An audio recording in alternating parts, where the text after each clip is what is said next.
Hi, this is Marco Pimentel. Welcome to the podcast, Someone Like You.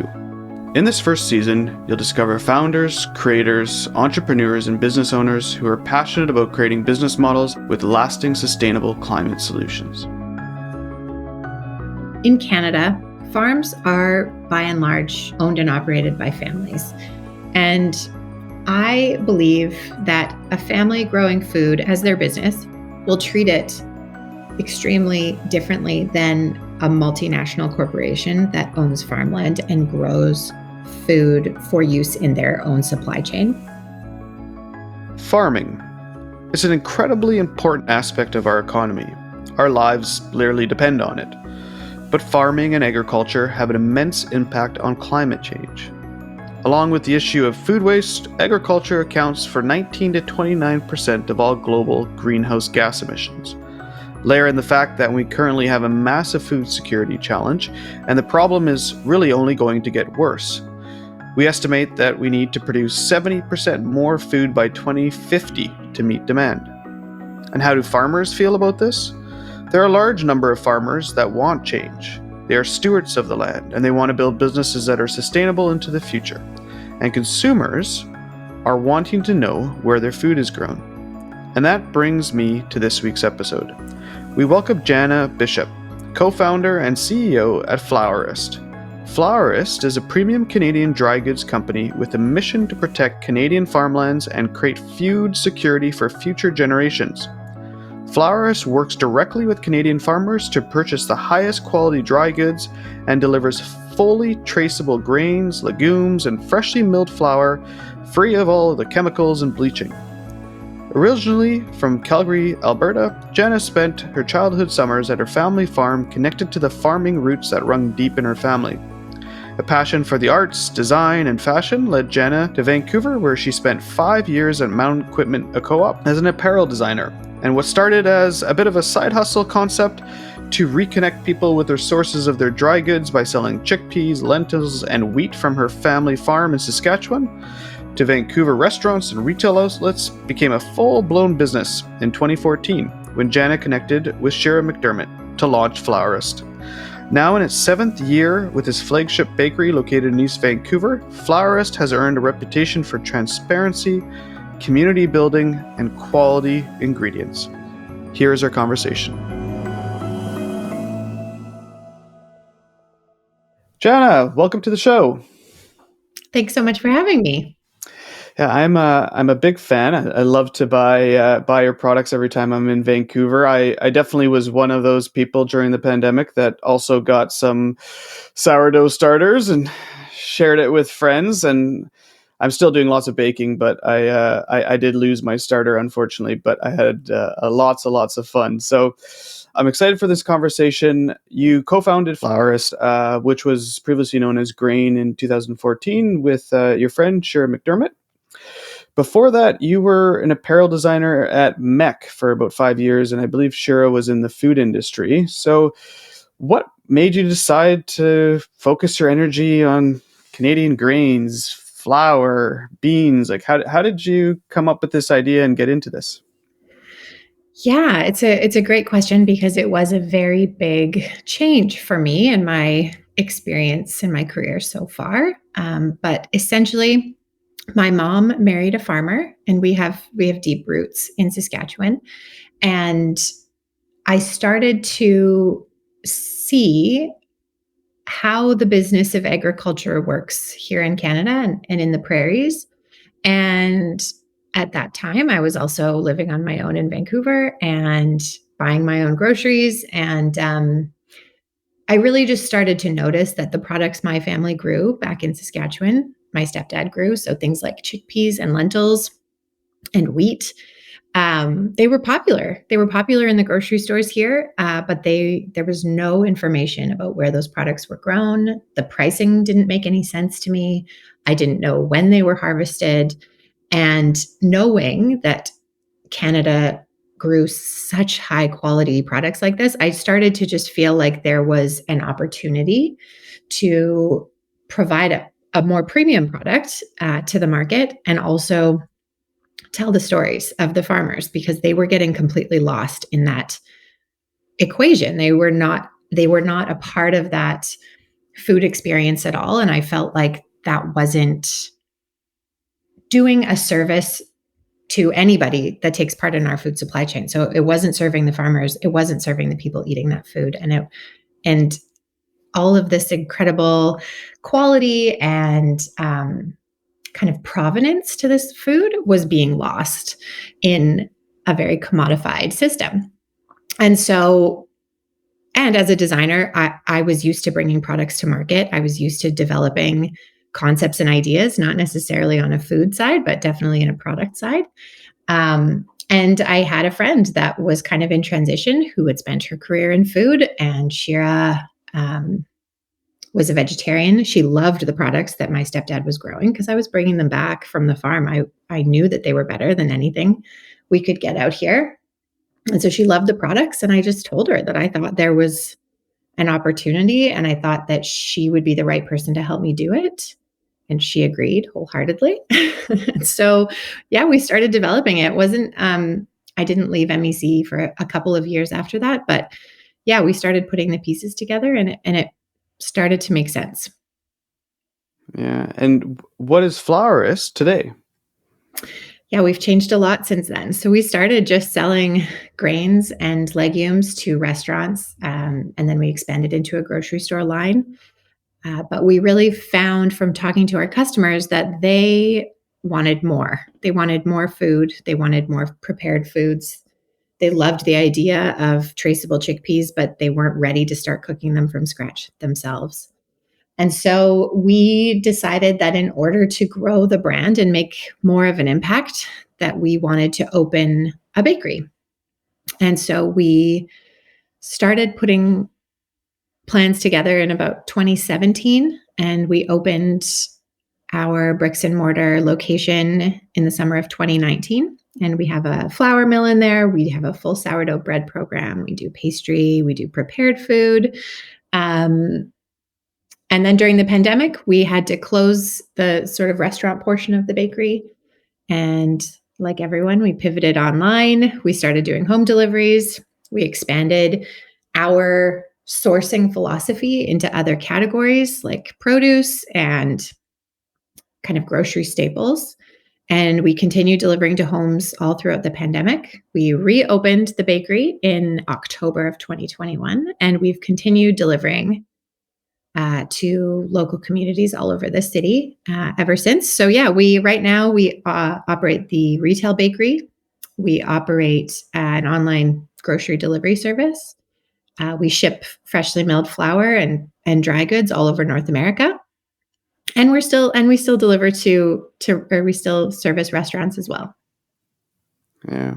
So I'd love to kind of go back to the initial idea of this business that you created.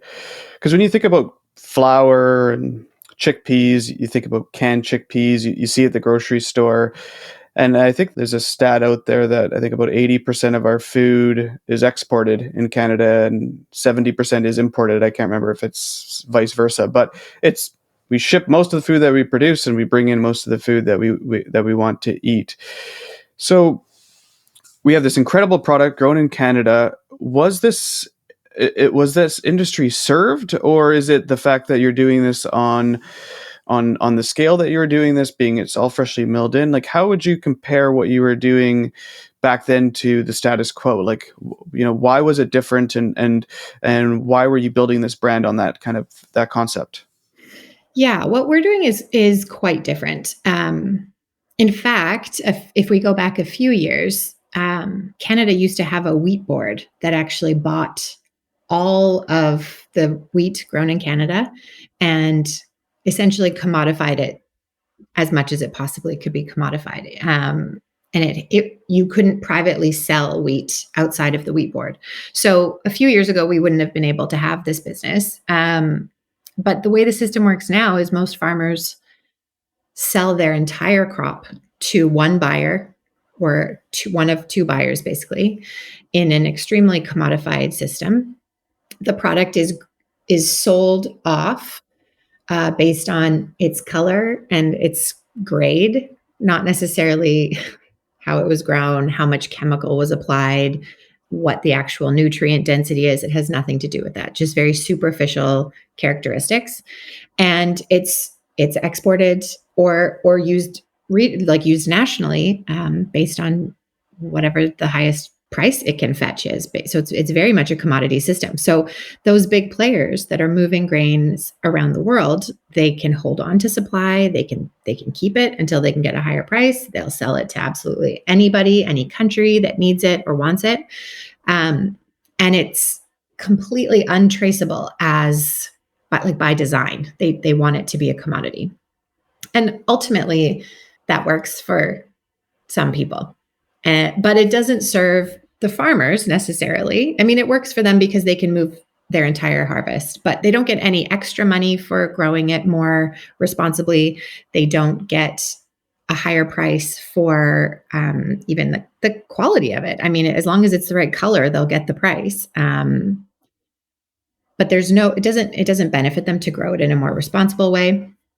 And it doesn't serve the people eating it because, again, they have absolutely no idea when it was harvested, what was used to harvest it, and what country it was even harvested in. And the reason that's important is because Canada actually has some of the strictest agricultural regulations in the whole world. But in a commodified system, we don't get to benefit from that. In fact, nobody gets to benefit from it. The only people that are impacted by it are the farmers because they're the ones facing the regulations. But the product that's actually grown and sold is all grouped together and you'd never know. So this is kind of me trying to simplify a very complicated system. Yeah. But we felt that consumers would benefit from knowing that they were eating incredibly safe product grown by real families. And so, yeah, we're doing things very differently by keeping everything 100% Canadian and 100% traceable. So in the larger commodity world currently, you can be getting products from Canada, you can be getting it from imported from other places, and it's kind of just gets all mixed under kind of a grade and a color. Yes. Yeah. So when you started, was it just creating relationships? So did you go to certain farms and say, we'll buy all of your wheat, and let's go back to some of the more, the older grains that were grown, or the grains that are really tasty, or how did that journey begin with the initial farmers? Yeah, it was definitely a very early challenge for us to find farmers that were interested in developing new markets. Like a lot of them are just um, very established in how they sell their product, and they work within a commodity system, and it works okay for them. So we had to find farmers that had a bit more vision and understood the benefit of developing new markets and um, putting in the effort to try and elevate Canadian products in the Canadian market, in the North American market, even. So we tried to find farmers that would just work with us, period, because lots of them didn't see the benefit. But the ones that did see the benefit, they understood the value of telling these stories and having these stories told. And so I used the internet. I used friends of family. I called a lot of people and just made relationships kind of the old fashioned way. And it started to work. We now have a really strong core group of farmers that grow food for the reasons that I think we all wish our food was grown. It's driven by the values that I think we all wish our food was grown by all the time. So people that truly care for their land, they are land stewards more than they are anything else. They grow with extreme integrity, and you can taste it. It tastes better. Yeah. And so to think about from a farmer's side, I'm assuming it's a cost thing that for them, it's both a benefit to the way that they farm, the practices that they farm, but is it also the direct relationship with flowerists that allows them to take that change to work directly with you versus in the commodity? I'm assuming, like you said, all of it gets shipped, they buy it all, goes to commodity seller, then it gets distributed out to production. supply chain means that they lose money along the way as well. So is that the main benefit to the farmers outside of course, the benefit to their farming practices as well? Yeah, there is. We certainly pay more than what a commodity buyer would pay for sure. So that would be the main reason. I think also a lot of them want to grow products outside of what a commodity market would have demand for. Like there's not a commodity demand for einkorn, for example, or even, you know, anything outside of a basic miller's wheat, like a hard red spring. There's not a lot of there's not enough demand for. And so in order for their land to stay healthy, they need a good crop rotation. They need to be able to plant diversified things. And so they like working with companies like us that actually have a lot of demand for these more niche, unique products. And so it works. It works in a couple ways. Yeah. And so to get into the brand side of it, your boxes are really clever. I think you've taken probably what farmers probably wouldn't, their specialty wouldn't be to package this up beautifully and sell it to consumers and educate consumers, tell people that this is a lot different, the quality is different. So when you did that, how was that response? Was that working alongside the farmers to understand their stories, and how did the consumers interact with that experience? And has that been a big part of your growth story? Yeah, absolutely. I think we knew when we wanted to bring a product to market that it had to be a brand that we would be really proud of and that customers would love to display in their kitchens, and that also farmers could feel excited that their product was in those boxes or in those bags. Whenever I talked to a farmer in the early days, a lot of them were like, well, like I could be packaging and selling my product right from my farm. And I'd say, yeah, you could. But I think if we work together and you focus on growing and cleaning the most amazing high quality food, we can focus on all that marketing and distribution. Because, yeah, like you say, it is definitely not the strength of most farmers to build a brand and market that brand and manage Instagram accounts and build a web store and like do all of that. And we don't have to focus on growing the food. That's never going to be our role. And so we need to play to each other's strengths. And so that always makes sense. And it's a huge investment for farmers to take that on. And I always say, if you want to make investments, upgrade your equipment, put in a seed cleaning facility. Like there's a lot that farming is expensive. Like I'm like, don't waste your time and money. I'm also not going to start farming. That's just not where I'm going to go. So we play to each other's strengths, and it's always made sense. And I think, after working with us, even for one growing season, people have put that ambition aside because it just doesn't work. You can't really be great at growing food and marketing food very often. Yeah, yeah, and Flourist is great at marketing it as well, and that brings me to just the idea of the name Flourist. You rebranded from grain. Why do that, and what was the kind of the driving force behind that, and what does that try to instill in the brand? Yeah, I think when we started grain, we wanted something really minimalist. We wanted something really straightforward, and it worked. It worked to kind of establish us and really set the tone. But as we grew, the demand for flour outstripped the demand for whole grains and beans. And so flour really became the core, the hero product of the assortment for sure. And we also realized that it was more of our future. Um, and so we wanted a name, and we decided to change the name when we decided to move into bricks and mortar retail and open a dining experience and a bakery. And grain didn't feel right for that part of the business. We knew we didn't want to manage two brands. And Flourist, we came up with a ton of really bad names before we got to Flourist. It was not easy. It was a very overwhelming and kind of nerve-wracking process. I think you get so attached when you're a business owner to your brand, rightly so. I don't think if you're not attached, probably haven't done it right. Um, but we were really attached. It was scary. We felt like we'd be kind of walking away from a lot of what we had built. But the reality was we had to. Grain was completely unsearchable from an SEO perspective. It was unprotectable from a trademarking perspective. It didn't feel like the brand we wanted to move into the future with.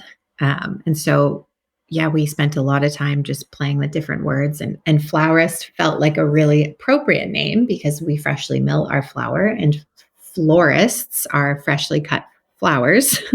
So it was kind of just claiming an existing concept, but with our product assortment, and it felt right as soon as we played around with it. Yeah, and the brand represents itself incredibly well online, and Flourist is a great name. So I wanted just to you brought up the fact that you had to work with farmers, get the packaging, get the product. You have to. We'll talk a little bit about product after, but you have a bakery, you have wholesale, you have restaurants. I think your bakery is almost somewhat of a.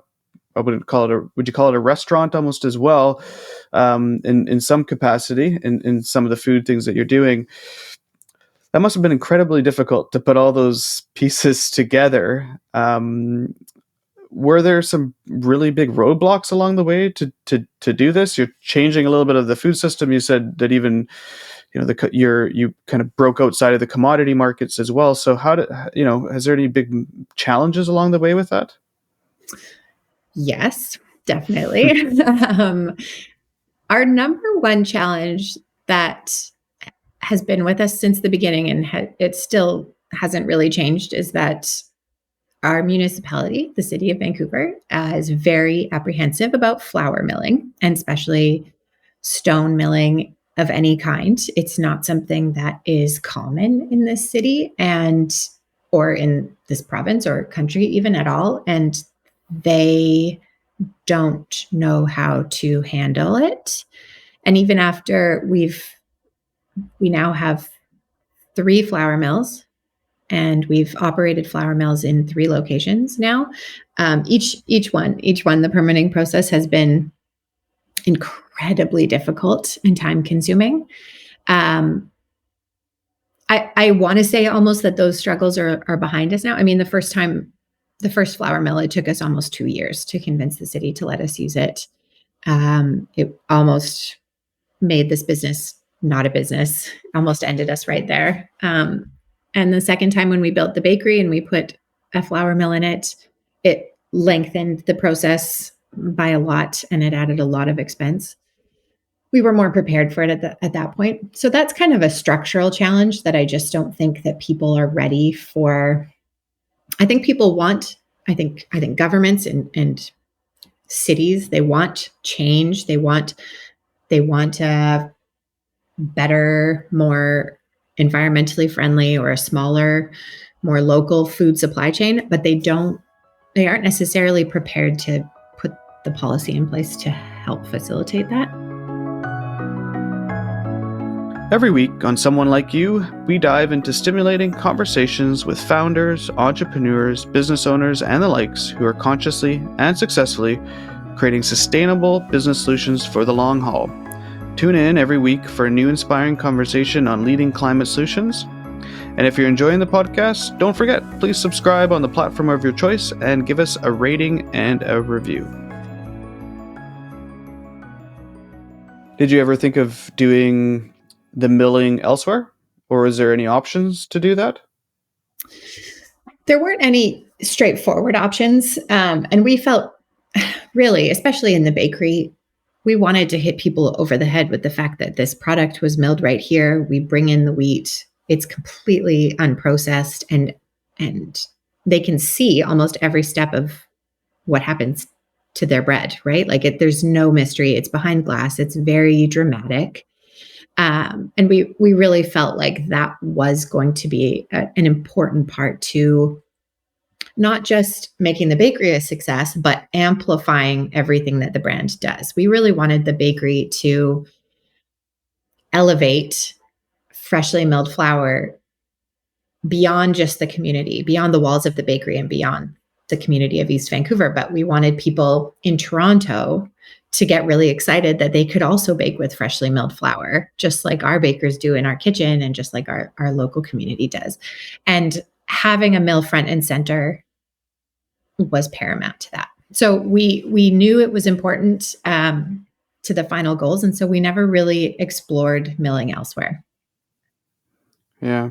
So when you work with the farmers, you get the unprocessed product, you mill it on site, package it into Flourist packaging, and sell it to the end consumer. So I'd love to just understand, Rogers in Canada, being a massive flour company, understanding just the difference between, your startup and what you've built since 2014. I guess you're not a startup anymore, but when you were building that, how different are the two products and the way that the both of them are created? And then we could talk a little bit about the quality, because I've seen the quality between the two, and it's massively different. So we'll get there. But how would somebody understand the difference between how a Rogers flour gets to your kitchen versus your product gets to your kitchen? Yeah, I love this question. If you think about a large commercial mill, and if I'll go through sort of the steps that it takes to get to your kitchen. So they have large centralized milling facilities, huge facilities, probably in the center of the country. They don't really advertise where they are. The grain would be shipped there. Grain on its own, unprocessed grain is unprocessed grain. It doesn't have a shelf life. It's almost a perfect food in that sense. It stays perfectly contained in this beautiful bran. And if they were using organic grain and I'm using organic grain, very, very comparable. But that's where it ends. The bran and the germ are the two parts of the grain that contain all the nutrition and all the flavor. And the germ in particular is this sort of, you can think of it as like a little pocket of oils in the center of the grain. And for us, we look at it and think that's the best part of the grain. It contains, like I said, all the nutrition, so many vitamins and minerals, and it contains all that aroma and all that flavor. But to an industrial miller, that presents their biggest liability because it is an oil and it will go rancid. And bran also contains a lot of delicious oils. And so all they want is the endosperm, which is the white powdery stuff that ends up in the bag.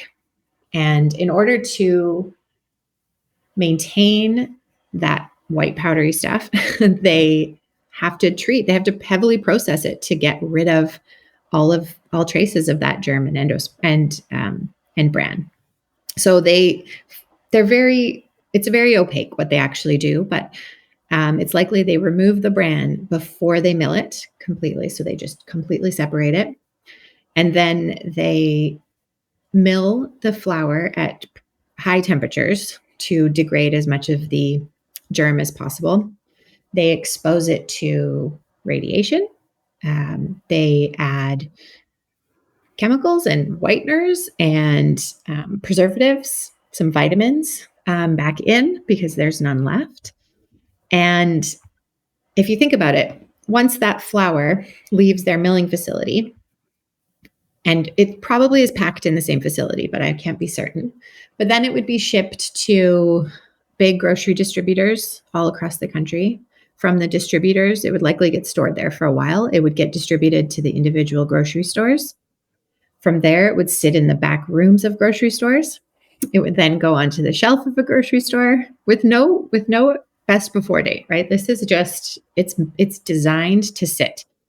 It then sits on the shelves for however long, and then you buy it in probably a bigger package than you need, and you take it home, and it sits in your cupboard for who knows how long until you use it. And so they need to count on multiple years for this product to be good.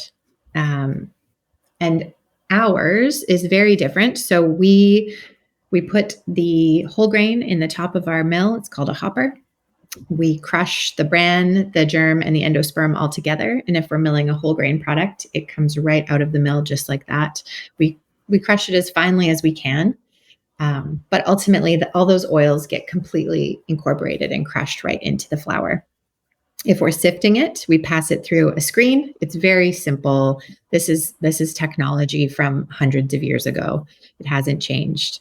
We pass it through a series of screens just to remove those sharpest bran particles, to produce a more all-purpose like. It's not nearly as white as an all-purpose flour.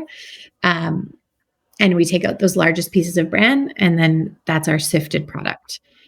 And from there, we mill it fresh to order. And if it's in our stores, we keep it in a fridge. And we suggest that everyone else keep their flour in the fridge unless they're going to use it within 4 weeks.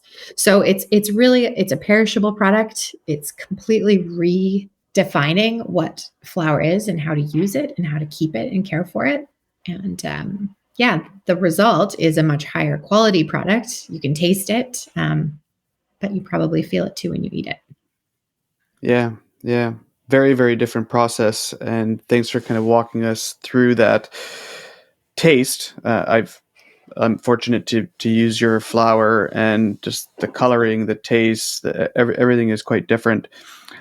You've had quite a few people buy your product that have been sensitive to, food sensitivities. They can't eat flour previously, and that's changed because of your product. And I've seen this with other products as well.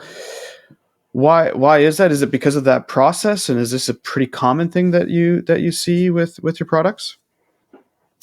It is. We hear it quite often, that people who have been avoiding wheat or have some form of wheat intolerance can enjoy it again with a freshly milled product with our wheat and our flour. So I think it's a couple things. I think our wheat is higher quality. It's organically grown. It's very minimal intervention. It's a very minimal intervention food. So it's very, very high quality inputs.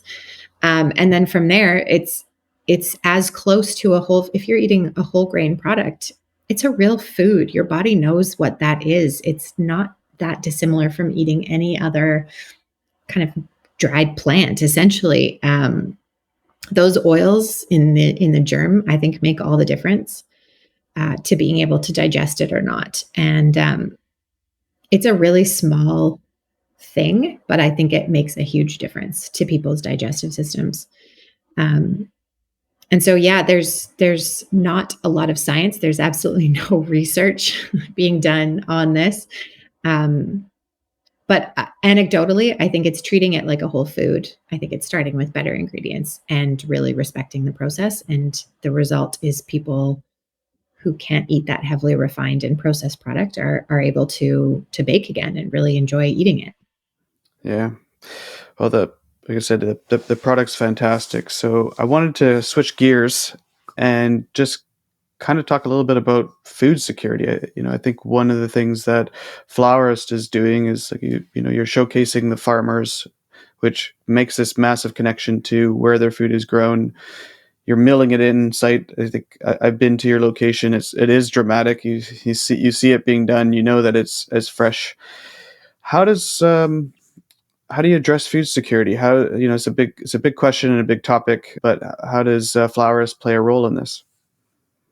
Yeah, I think it's always been a driving force for Shira and I, this conversation around food security. I think it hasn't been more relevant than it is right now for a few reasons that I'll touch on.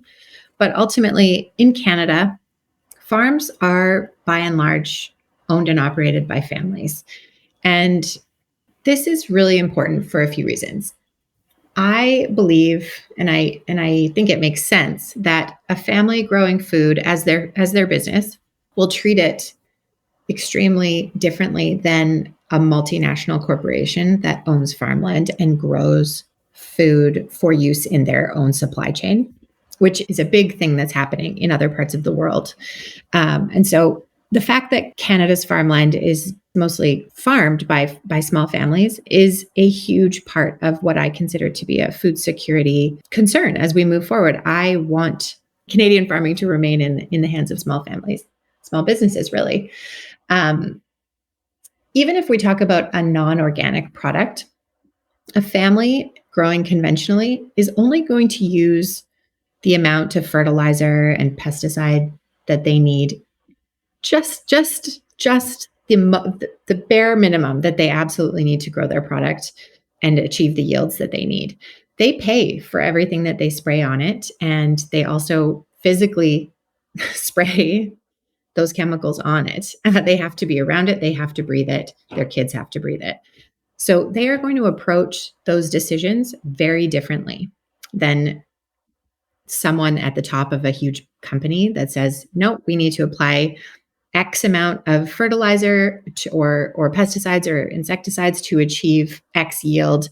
I don't care what happens to the bees. I don't care what happens to the people applying it.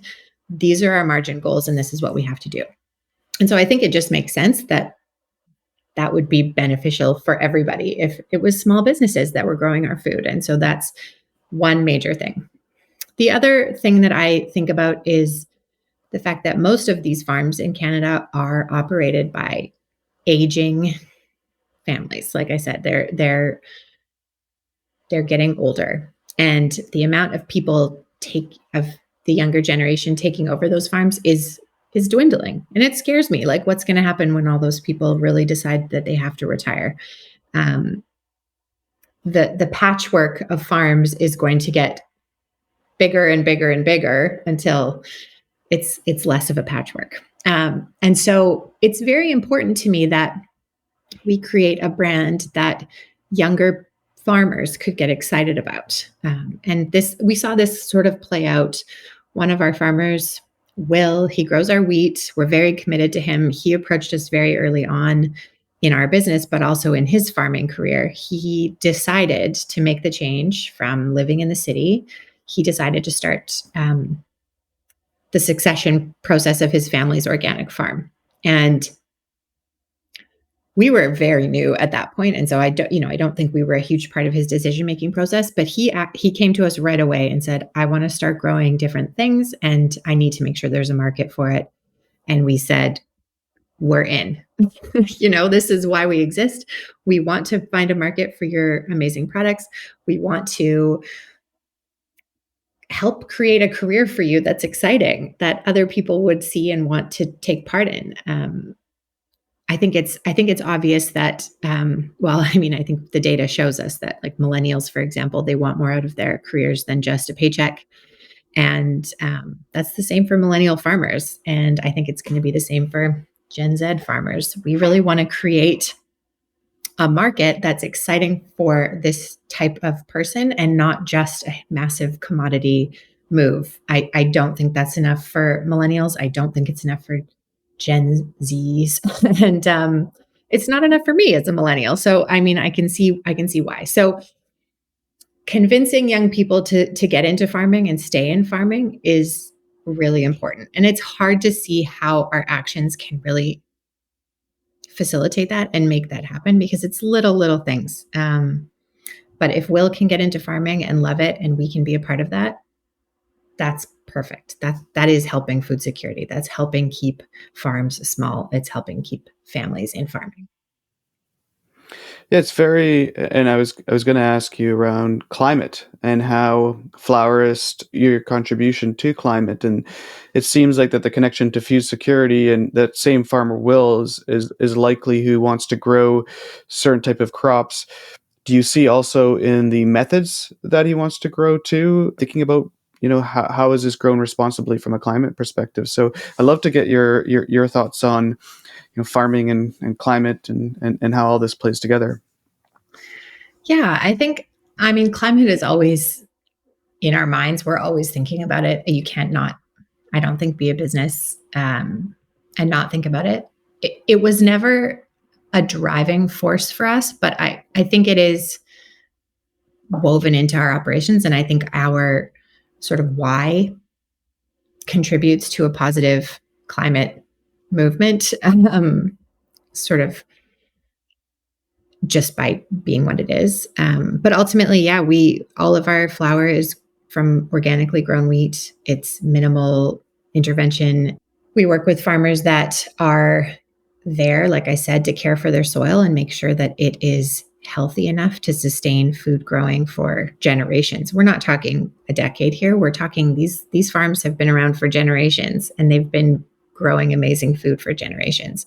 And so working with people like that is making change. It is keeping those inputs really, really small.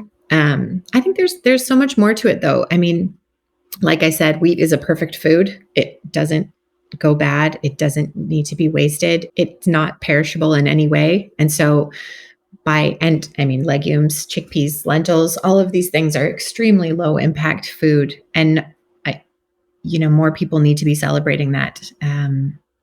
We're a vegetarian business. We don't talk about it all the time, but we absolutely only create vegetarian recipes. We only publish vegetarian recipes. And a lot of that is because this is an extremely sustainable way to eat.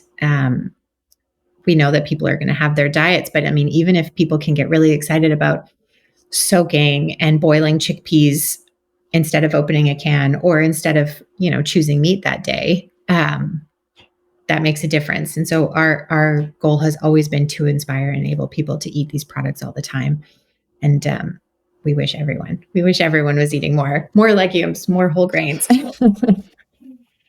Yeah, and chickpeas have become obviously more popular, and legumes are becoming more popular. But I think the interesting point here is that you, just by the nature of your business and your brand identity and everything that you believe in, it's also the right thing for the climate, working with these small farmers, eating food that's grown in Canada and celebrating these brands rather than all this being shipped off and, importing flour from all parts of the world. It's heavy material, it's heavy, it's a heavy product. So I think all of that plays in my mind to just highlighting that we have incredible products here. We should be eating more local. We should be eating more sustainable. We should be focusing on these farmers that are growing the right way. So we are getting close to the end of our time. So I just wanted to wrap it up with a question around. I'm a huge fan of the book The Lorax. I annoyingly read it too often to my kids. It's just this story of overuse of our resources, and at the end of it, the child gets a seed and they plant that seed, and it's that one little action that can change an outcome. And so a lot of people ask, what can they do, either themselves or their businesses, to take a first step towards how you went from, MEC to starting a brand that's focusing on, highlighting our food, to small things that they can do for climate. What would you have to say? I think I think it's said a lot, but I don't think we do it enough. But vote with your dollars. I think there is so much we as consumers can do. I can't stress enough that shopping sustainably, buying as little as possible, and really putting those dollars that you have towards businesses that are pushing the dial in a better direction. Just think that is what any regular person, whether you're an entrepreneur or not, I think we can do so much good with the money we spend. And conversely, what we've seen is we can do a lot of damage with the money we spend, whether it's, overconsumption or buying too much plastic. And, I can't even just articulate, the damage that we've done collectively, just by buying kind of all the wrong stuff. And it's easy to see why. So yeah, voting with your dollars. I think, on a food side, my team is particularly passionate right now about whole grain. And I kind of explained why, but every bag of white flour there's especially, you don't see it when you go to buy it, but there's, about 20%, 15 to 20% minimum of that whole grain that goes to waste, just in the form of bran. And so a really small choice is to choose whole grain more often, whether it's in your flour or if you're just cooking whole grains. We're actually developing a product right now to divert a lot of our bran waste, which we're really excited about, which I'll know more about soon. But yeah, like little things, I think really can add up. I mean, I say that, but I mean, ultimately, I also really believe we need to be pressuring our elected officials and going after the corporations that are doing the most harm. I think there's those little seeds, but there's some really big systemic problems too. Yeah, well said. And I wanted to thank you for being on the show. Your products are great, and I just wanted to encourage people that are listening to, it's you can hear it. It's very, I wouldn't say it's easy, but it's a lot easier to take grains and do it in a conventional way, and it's a lot harder with a ton of challenges to do what Flourist has done, and you can taste the difference, and you can support these farmers. So for anybody listening, how could they interact with your brand or buy your products? How would you go about doing that? Yeah, everything's on flourist.com. So check us out online. We ship all over North America. And if you live in the Lower Mainland, we deliver to your home for free almost every day or every day. Yeah, check us out. And if all you do is take a look at our free recipes, do that, get inspired, soak some chickpeas today. We send a lot of great recipes out via newsletter. So definitely sign up. But yeah, flourist.com. All right. Well, thank you very much, and congrats to everything that you and your team have built. And we wish you continued success. Thank you so much. Thanks for having me and for the support. You're welcome. This podcast is co-produced with The Brand is Female. I hope you've enjoyed today's episode of Someone Like You. And if you did, please share this. We're a new podcast, and I would love it if you could share it with a family member, friend, colleague, work colleague. Share it on Slack, whoever you do. Just share and spread the message of these incredible brands. Please also support these type of companies. They're doing the hard thing, and the hard thing often takes a lot of people to get on board. And don't forget, please subscribe on the platform of your choice and give us a rating and review. I'm Marco Pimentel. Thank you for joining us today. For more information on Someone Like You, you can find us on Instagram at Someone Like You Podcast, with all the links to the podcast, our website, and more information about the brands that we feature. Thank you again.